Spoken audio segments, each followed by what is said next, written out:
Bonjour, bienvenue à notre session numéro 8 de notre série Les fondements du royaume. Nous avons vu à la session numéro 7, nous avons parlé, les deux dernières sessions, du fait que la Bible était l'histoire d'un royaume. Nous avons dit qu'un royaume, c'est l'histoire. Un royaume, c'est un système de gouvernement, et puis un royaume, c'est un pays.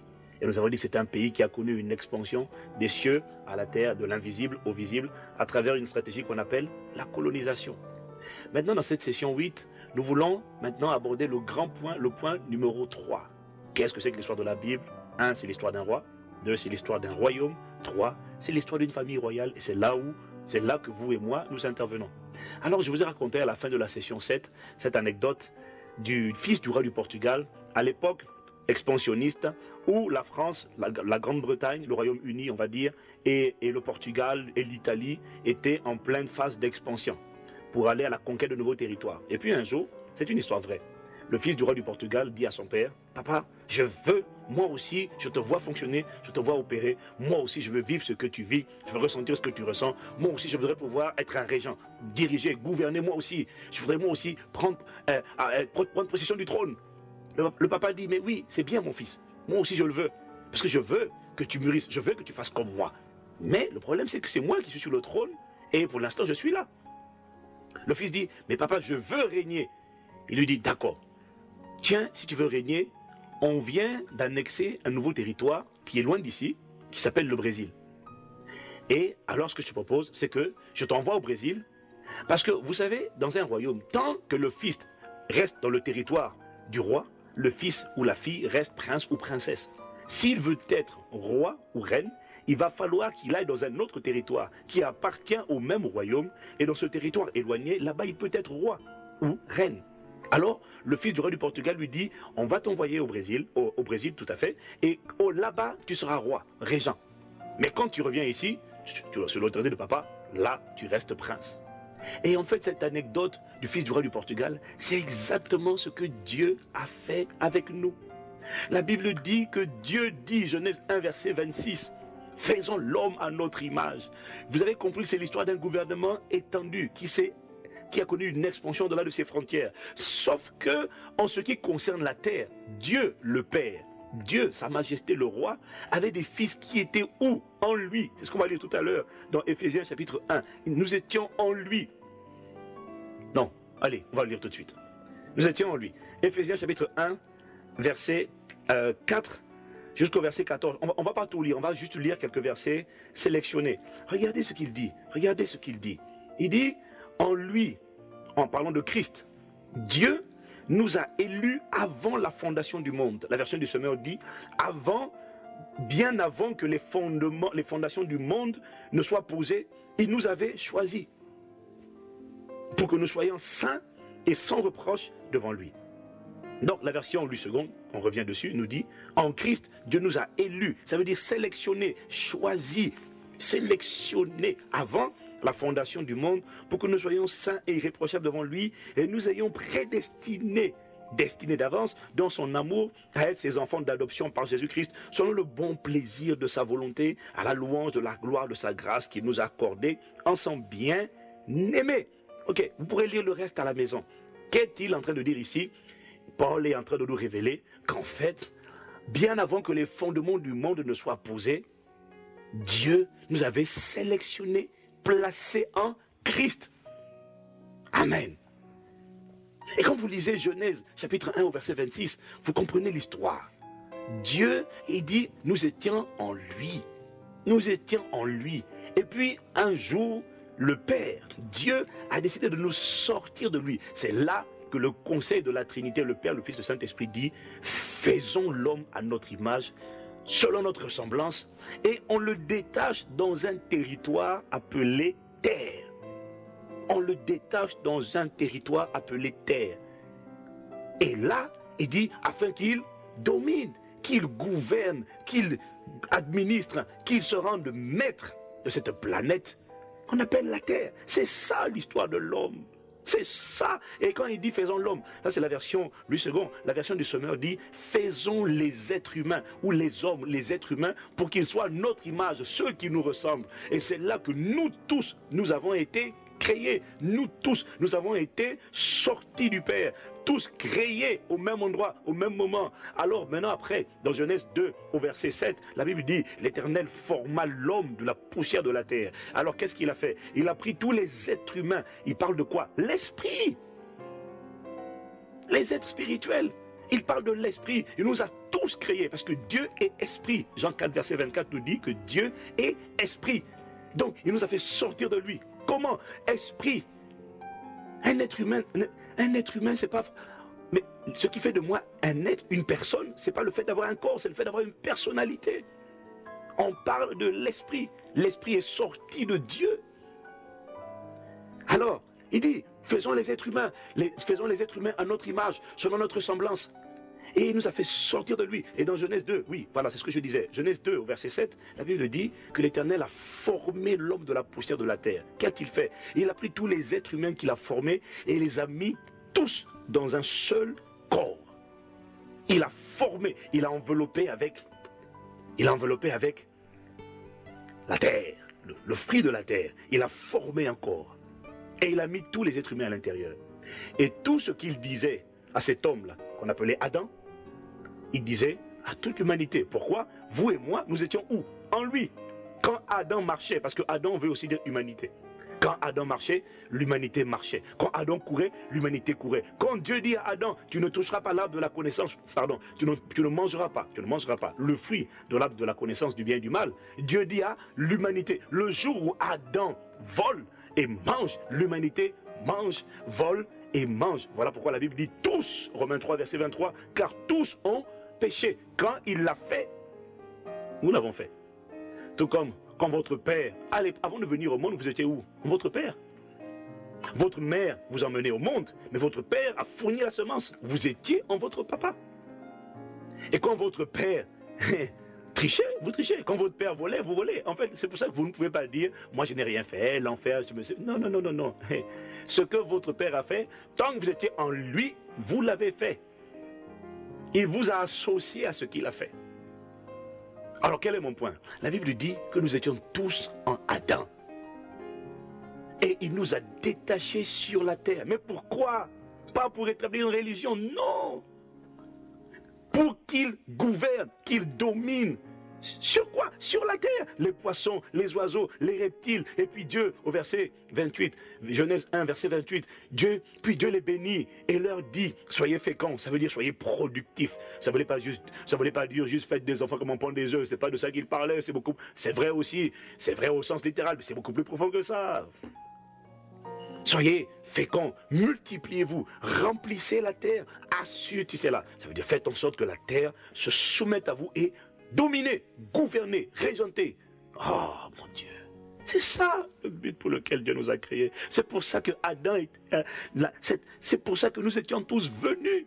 Le Père a dit, j'en ai assez de vous voir en moi, vous glandez dans les couloirs du palais. Allez, maintenant, vous devez grandir. Allez, je vous sors de moi, je vous envoie sur la terre. Je veux que vous faites ce que je fais.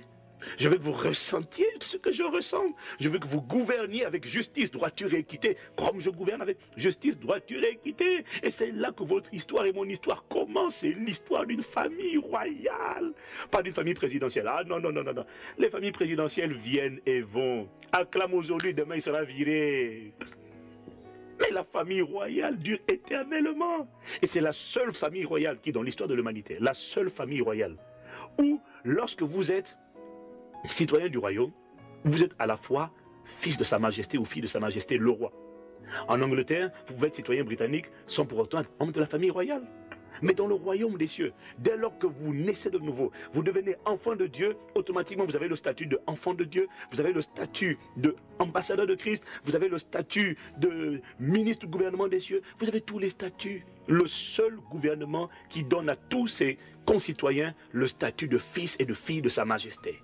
C'est l'histoire d'une famille royale. C'est l'histoire d'une famille royale.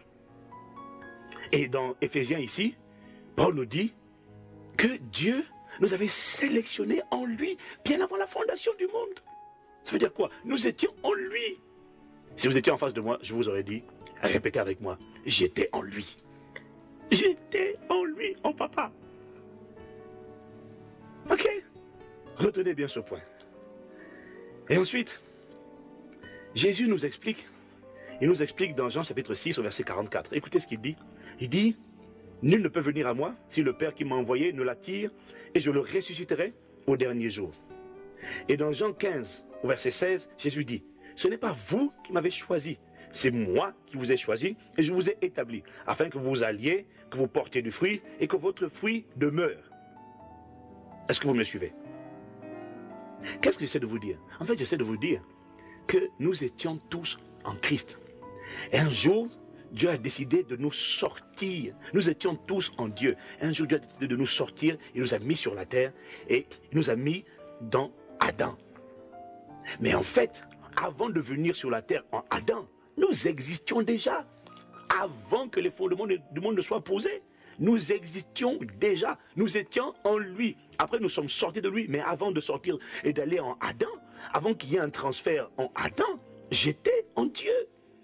Et en fait, c'est ce que Paul explique. Regardez, Paul dit, par exemple, dans Galates chapitre 1 au verset 15, Paul dit, mais lorsqu'il plut à celui qui m'avait mis à part dans le sein de ma mère et qui m'a appelé par sa grâce, Paul dit que Dieu m'avait mis à part dès le sein de ma mère. Avant même que je ne vienne au monde, il m'avait déjà mis à part. Et Jérémie chapitre 1 au verset 9 jusqu'au verset 12, Dieu dit à Jérémie, avant que tu ne sois formé dans le ventre de ta mère. Ça veut dire qu'avant que ton père n'ait rencontré ta mère, je te connaissais déjà.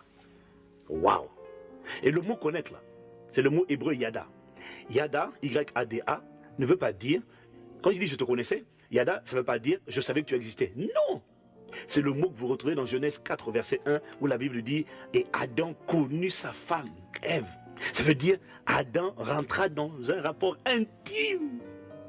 Et quand Dieu dit avant que tu ne sois formé dans le ventre de ta mère, avant que ton père et ta mère ne se rencontrent, je te connaissais. Ça veut dire que j'étais déjà en connexion, en communion intime. Je t'ai attaché. Je t'ai attaché déjà pour moi. Je t'ai attaché. On parle de moi en tant qu'esprit. Ma venue sur la terre n'est que la période de mon incarnation, mais j'ai existé avant. Et Dieu, alors vous allez me dire, mais qu'est-ce qui s'est passé? Il s'est passé que Dieu m'a mis en Adam, il nous a mis en Adam, et le jour où Adam s'est éloigné de Dieu, étant donné que nous étions tous en Adam, sans le vouloir, nous nous sommes tous éloignés de Dieu. Et vous savez, je l'explique avec une anecdote qui est venue dans mon esprit. Regardez, certains d'entre nous, il y a beaucoup de gens qui étaient à l'époque de la colonisation et de la traite négrière. Vous aviez des gens qui étaient en Afrique, qui appartenaient à des familles royales, probablement. Puis les colons sont venus avec les bateaux et ils les ont emmenés. Il y en a probablement qui étaient de lignée royale. À l'époque, en Afrique, il y avait le royaume Congo, le royaume Bakongo, le royaume Bateke, différents types de royaumes. Il y en avait plusieurs. Là, je parle de l'Afrique centrale, mais il y en avait même en Afrique de l'Ouest. Et puis ces gens ont été emportés loin des rivières, loin des côtes africaines, et beaucoup se sont retrouvés à Haïti, en Guadeloupe, en Martinique, à La Réunion, etc. Et ils sont devenus esclaves. Ils ont été emportés pour travailler dans des champs de plantation comme étant esclaves. Et tous ceux qui sont nés à partir de ces ancêtres, qui ont été emportés dans les Antilles, sont nés esclaves. Donc, quand quelqu'un naissait aux Antilles, de ses ancêtres, il naissait automatiquement esclave. Mais peut-être que dans son histoire, il était de sang royal. Peut-être qu'il avait, pas peut-être, il y en avait qui avaient du sang royal dans les veines. Mais à cause de la traite, leurs ancêtres ont été enlevés et tous ont été emportés. Et tous ceux qui sont nés de ces ancêtres se sont retrouvés avec une condition d'esclave. Exactement comme l'histoire. Notre histoire, ami. Adam s'est détaché de Dieu. Et il était éloigné de Dieu par le péché, séparé. Et tous ceux qui sont nés de Adam sont automatiquement nés avec la même condition d'esclave et donc séparés. Mais pourtant, nous étions à l'époque en lui, en papa, en Dieu. Est-ce que vous me suivez? Oui. Et quand vous avez passé beaucoup de temps esclave dans les plantations, Et qu'un jour, Dieu vient vous dire, mais en fait, tu t'es éloigné. Mais est-ce que tu sais que en fait, tu étais de lignée royale? Tu as du sang royal dans tes veines. Tu n'es pas n'importe qui. Tu es une royauté. Tu viens d'une famille royale. Le problème, c'est que le monde, Adam est dans les champs, en train de travailler. Et toi, tu es né avec dans cet environnement. Tu n'as appris que ça. Et en fait, tu ne connais pas ton identité. Tu ne sais pas qui tu es. Donc, résultat, tu te comportes comme un esclave parce que tu ne sais pas. On ne t'a pas dit qu'en fait, avant que ton ancêtre ne s'éloigne, c'était une royauté. Il avait l'administration, le gouvernement, la souveraineté sur la terre. Et ça, l'histoire de Adam, le péché d'Adam nous a tous séparés. Alors vous allez vous rendre compte d'une chose. Notre histoire, la vôtre et la mienne, en fait, c'est l'histoire de l'enfant prodigue. C'est l'histoire de l'enfant prodigue. On ne sait pas ce qui s'est produit, mais un jour, vous savez, un jour, Adam s'est éloigné, mais Dieu n'a pas dit son dernier mot. Dieu avait prévu quand même, parce que nous étions en lui, de nous ramener à la maison. Et c'est ce que vous retrouvez. L'histoire de l'enfant prodigue, alors, ce que j'essaie de vous dire, c'est que l'histoire de l'enfant prodigue, l'histoire de votre nouvelle naissance et de ma nouvelle naissance, c'est le retour à la maison. C'est le retour dans la famille royale. Le retour à la citoyenneté céleste que nous avions perdue. Parce que Adam nous avait tous éloignés. Mais en Christ, nous sommes ramenés à la maison. Et j'aime bien l'histoire de l'enfant prodigue. Parce que vous voyez, mon retour à Dieu et votre retour à Dieu ne dépend pas de vous. Ce n'est pas vous qui avez dit, alors maintenant, j'ai pitié de Dieu, là, il me parle trop de Jésus, maintenant, j'ai compassion d'eux, je vais leur faire la grâce d'accepter Jésus. Non, mon ami, c'est pas ça. Jésus a dit, nul ne peut venir à moi si le Père ne l'attire. Et c'est pour ça que je vous ai dit, il a dit, nul ne peut venir à moi si le Père ne l'attire. C'était dans Jean 6, 44, et dans Jean 15, verset 16, il dit, ce n'est pas vous qui m'avez choisi, c'est moi qui vous ai choisi. Je vous ai accordé la grâce d'entendre le son de ma voix. Et j'ai permis des fois que vous passiez par certaines épreuves juste pour attirer votre attention. Et j'ai permis que vous entendiez le son de ma voix. Et que vous entendiez une voix qui vous tire, un vide qui grandit à l'intérieur de vous. Juste pour que vous disiez à l'intérieur de vous-même, je veux rentrer à la maison. Je veux être réconcilié avec papa. Je veux revenir à Dieu. Exactement comme un poisson dit, je veux revenir à l'eau. Dans l'eau qui est l'environnement, mon environnement idéal. Exactement comme une plante qui était détachée de la terre disent, comme une plante qui dit, je veux être reconnecté de nouveau à la terre. Votre esprit a dit, je veux revenir à Dieu. Et l'histoire de l'enfant prodigue, c'est notre histoire, c'est mon histoire, c'est votre histoire.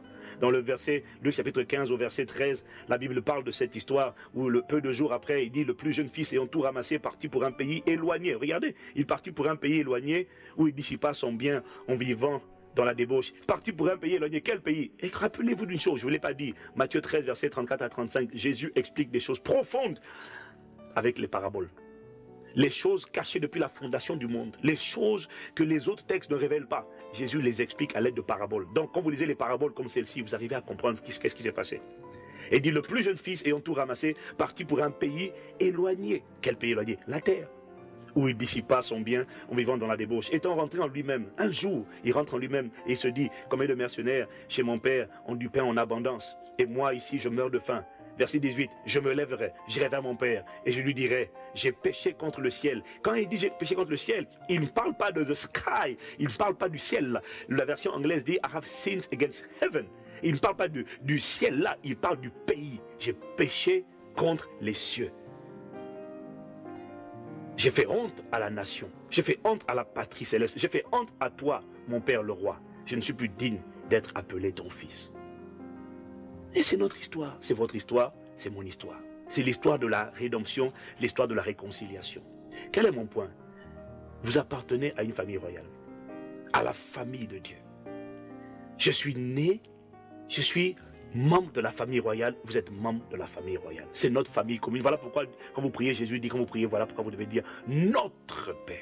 J'appartiens à cette famille royale, vous appartenez à cette famille royale. Quand Adam s'est éloigné, nous nous sommes tous éloignés. Mais en Christ, nous avons été réconciliés. Donc, votre nouvelle naissance ne doit rien au hasard. En fait, il y a 9 choses que vous devez comprendre à propos du salut. C'est-à-dire le mécanisme par lequel Dieu vous a ramené à votre position initiale que vous avez perdue par Adam. la position de souveraineté et de gouvernement, la position d'abord de communion avec Dieu et de gouvernement sur la terre. Il y a 9 mécanismes du salut. La première chose, c'est qu'en fait, vous vous rendez compte qu'il n'y a pas de hasard. En fait, premier point, la Bible dit, il vous connaissait, il me connaissait déjà. Il me connaissait. C'est ce qu'on appelle la préscience de Dieu. Il a dit à Jérémie, avant que tu ne sois formé dans le ventre de ta mère, je te connaissais déjà. Et dans 1 Pierre 1 au verset 2, et Pierre dit, dans 1 Pierre 1 au verset 2, Pierre, apôtre de Jésus-Christ, etc., etc. Verset 2, il dit, à ceux qui sont élus, c'est-à-dire choisis ou encore sélectionnés, selon la préscience de Dieu le Père. Pierre dit, vous avez été sélectionnés, choisis, élus, selon la préscience, c'est-à-dire le fait que Dieu vous connaissait déjà en avance. C'est ça la préscience. Il nous connaissait en avance. La première chose, c'est qu'en fait, Dieu vous connaissait déjà. Et qu'est-ce qu'il a fait? 1, il me connaissait déjà. 2, il m'a prédestiné. C'est ce qui est écrit dans Romains chapitre 8 au verset 29 à 30. Il m'a prédestiné, car ceux qu'il a connus d'avance, ça veut dire prodinosco, ceux qu'il a connus d'avance, ceux avec qui il était déjà en relation avant, il les a aussi prédestinés. Pro oraizo. Il a déterminé, c'est pro oraizo, ça veut dire qu'il a déterminé la fin. Oraizo, c'est horizon. Pro, c'est avant. Il avait déjà établi la fin de leur histoire avant même qu'elle ne commence. Il dit, il les a aussi prédestinés à être semblables à l'image de son Fils, afin que son Fils, c'est-à-dire Christ Jésus, soit le premier-né d'entre plusieurs frères. Et ceux qu'il a prédestinés, verset 30, il les a aussi appelés. Et ceux qu'il a appelés, il les a aussi justifiés. Et ceux qu'il a justifiés, il les a aussi glorifiés. Alors, qu'est-ce que je suis en train de vous dire? Je suis en train de vous dire que la manière dont Dieu vous a ramené à lui ne doit rien au hasard. Il s'est passé 9 étapes. Première étape, 1, il vous a connu d'avance. Il vous connaissait déjà. Il vous connaissait déjà. Deuxièmement, il vous a prédestiné. C'est-à-dire, il avait déjà fixé la fin de votre histoire avant qu'elle ne commence. Troisièmement, il vous a appelé. Galates chapitre 1 verset 5. Mais lorsqu'il plut à celui qui m'avait mis à part dès le sein de ma mère et qui m'a appelé par sa grâce. Il m'a appelé. Autrement dit, je suis venu à Jésus, ce n'est pas le fruit du hasard. C'est parce qu'à un moment donné ou à un autre, j'ai entendu une voix à l'intérieur de mon esprit. Amen. Et Jésus dit aussi dans Jean 10, il dit, j'ai encore d'autres, verset 16, Jean 10, 16, Jésus dit, j'ai encore d'autres brebis qui ne sont pas de cette bergerie. Celles-là, il faut que je les emmène. Elles entendront ma voix. Pourquoi êtes-vous là? Parce que vous avez entendu sa voix. Pourquoi vous avez entendu sa voix? Parce qu'il vous a appelé. Vous n'avez fait que dire, oui Seigneur. Oui, prends tout Seigneur. Oui, prends tout Seigneur entre tes mains. J'abandonne tout avec bonheur. Parce que vous avez entendu l'appel. Ça ne doit rien au hasard. Vous étiez membre de la famille royale. Vous baladiez, je me baladais, mon frère, ma soeur. Je me baladais dans le palais royal. J'étais en lui avant. Ah, je ne l'ai pas dit ça. Ah non, il faut que je le dise. Je marchais dans le palais royal, dans les cieux. Avant que je ne sois détaché sur la terre, j'étais prince, héritier. Ma soeur, vous étiez princesse, héritière. Dans la religion, on demande est-ce qu'une femme a le droit de diriger? Est-ce qu'une femme a le droit de prêcher? Est-ce qu'une femme a le droit de commander? Ça, c'est la religion, ça. Dans un royaume, est-ce qu'une princesse héritière a le droit d'hériter? Oh, mon ami pose la question à un ange, il risque de te gifler. Comment oses-tu parler ainsi de sa majesté, la princesse héritière? Voyons, évidemment qu'elle a le droit de gouverner. Oh, j'aime ça. Je me baladais, je voyais les archanges et les anges. Ils me disaient, bonjour majesté Ivan. Je disais, bonjour Michael, ça va? Vous allez bien? Que l'Éternel, sa majesté mon père vous bénisse. Merci prince héritier Ivan. Et vous regardez, on disait prince héritier, prince héritière, mes respects. J'étais une royauté. J'étais une royauté. Mais, Adam nous a tous éloignés. Dieu merci, Christ nous a ramenés.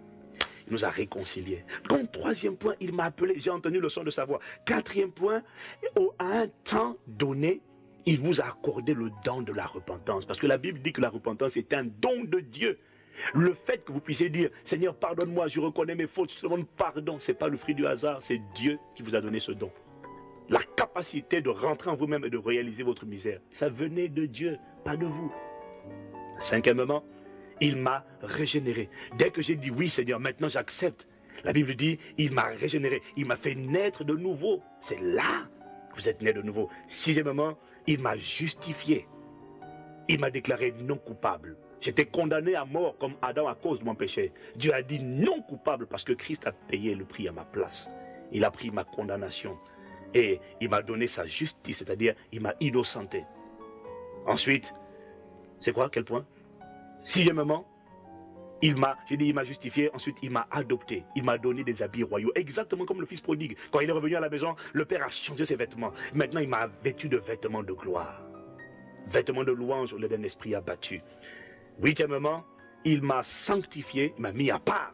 Neuvièmement, il m'a glorifié, il m'a appelé à partager sa gloire. Je veux que vous reteniez ceci, dans ce point, de ce troisième grand point. La Bible, c'est l'histoire d'une famille royale, en fait, à laquelle vous apparteniez. J'étais en lui, vous étiez en lui. Je parle de l'esprit. Avant d'être envoyé sur la terre, dans un seul corps, sous la responsabilité de Adam, avant que Adam ne nous sépare, nous étions déjà en lui. C'est ce que la Bible dit. Vous étiez en lui, vous étiez une royauté. Vous étiez princesse héritière, prince héritier. C'est ce que vous étiez. Et je vais finir avec ça, juste pour vous dire que la rédemption, c'est l'acte par lequel alors Jésus a versé de sang, donné sa vie, versé son sang pour vous racheter. Vous allez vous rendre compte que lorsque Dieu vous parle, il utilise souvent le préfixe re. Re, c'est un préfixe qui veut dire ramener à un état initial. Alors vous allez vous rendre compte. Juste pour vous prouver qu'en fait vous étiez en lui, j'étais en lui. Il dit, l'Éternel, il dit, revenez à moi. Pourquoi il dit revenez? Il ne dit pas venez, il dit revenez à moi. Ça veut dire quoi? Venez là où vous étiez déjà auparavant, mais d'où vous êtes éloigné. Mais revenez, revenez. Rachat, rédemption, c'est le rachat. Pourquoi il ne parle pas de achat? Il parle de rachat, pourquoi? Parce qu'on rachète ce qui était à soi, qu'on a perdu, et qu'on veut reprendre, dont on veut reprendre possession. Ça veut dire quoi? Vous étiez déjà en lui. Il dit, David dit au psaume 23, l'Éternel restaure mon âme. Il met mon âme, restaure, réinstaurer. Ça veut dire, il remet mon âme à la position qu'elle avait avant. Mais ça veut dire que mon âme n'a pas toujours été oppressée par la haine, l'amertume, la peur. Non, mon âme, il fut un temps, quand j'étais en lui, mon âme était remplie de paix, d'amour, de joie. Mon âme était en lui. Il restaure mon âme. Et vous voyez, vous allez voir dans la Bible différents mots comme ça. Il dit, ne vous conformez pas au siècle présent, Romains 12, verset 2. Ne vous conformez pas au siècle présent, mais soyez transformés par le renouvellement de l'intelligence. Ça veut dire quoi? Il dit pas nouvelle intelligence, il dit renouveau. Ça veut dire on remet à neuf ce qui fut à neuf au début et qui a été endommagé, mais on le remet à neuf. Donc, qu'est-ce que je suis en train de vous dire? Je suis en train de vous dire que, vous voyez, le fait que Dieu utilise souvent le préfixe re, c'est simplement, je remets à l'état initial ce qui a été abîmé. Je le ramène à son état initial. C'est votre histoire et c'est mon histoire. C'est l'histoire d'une famille royale. Que vous le vouliez ou vous ne le vouliez pas, à partir de maintenant, vous devez le vouloir d'ailleurs. Acceptez le fait, je parle de mon esprit, l'homme intérieur, c'était une royauté. Il était en Christ. Quand Adam s'est éloigné, j'ai été éloigné. Mais lorsque je reviens à la maison, je ne suis pas une créature religieuse. Je reviens, je redeviens sur la terre roi.